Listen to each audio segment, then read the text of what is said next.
Stuffed ಬದನೆಕಾಯಿ ಎಣ್ಗಾಯಿ ಹೆಂಗೆ ಮಾಡೋದು ಅಂತ ತೋರಿಸ್ತೀನಿ. ಜೋಳದ ರೊಟ್ಟಿ ಜೊತೆ ಇದು ತುಂಬ ಚೆನ್ನಾಗಿರುತ್ತೆ ತಿನ್ನೋದಕ್ಕೆ. ಒಂದು ಬಾಣಲೆಯಲ್ಲಿ ಕಡಲೆಕಾಯಿ ಬೀಜ ಹುರ್ಕೋಬೇಕು.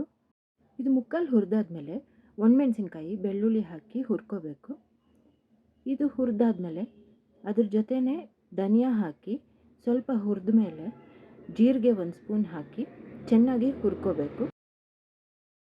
ಇದ್ರ ಜೊತೆ ಉಪ್ಪು ಹಾಕಿ ಮಿಕ್ಸಿ ಜಾರ್ನಲ್ಲಿ ಪೌಡ್ರ್ ಮಾಡ್ಕೋಬೇಕು.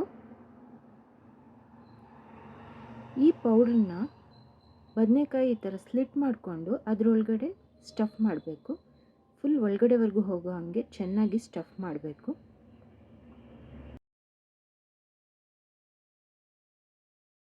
ಇವಾಗ ಕುಕ್ಕರ್ನಲ್ಲಿ 1 ಸ್ಪೂನ್ ಎಣ್ಣೆ ಹಾಕಿ ಸಾಸಿವೆ ಸ್ಟಫ್ ಮಾಡಿರೋ ಬದನೆಕಾಯಿನ ಹಾಕಿ ಸ್ವಲ್ಪ ಲೈಟಾಗಿ ಹುರ್ಕೋಬೇಕು.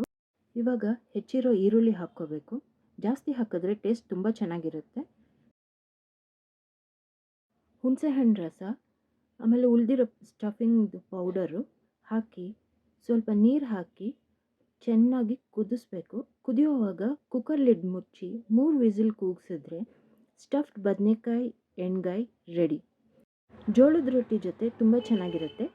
ಜೋಳದ ರೊಟ್ಟಿ ಈಸಿಯಾಗಿ ಹೆಂಗೆ ಮಾಡೋದು ಅಂತ ನೆಕ್ಸ್ಟ್ ವಿಡಿಯೋನಲ್ಲಿ ಪೋಸ್ಟ್ ಮಾಡ್ತೀನಿ.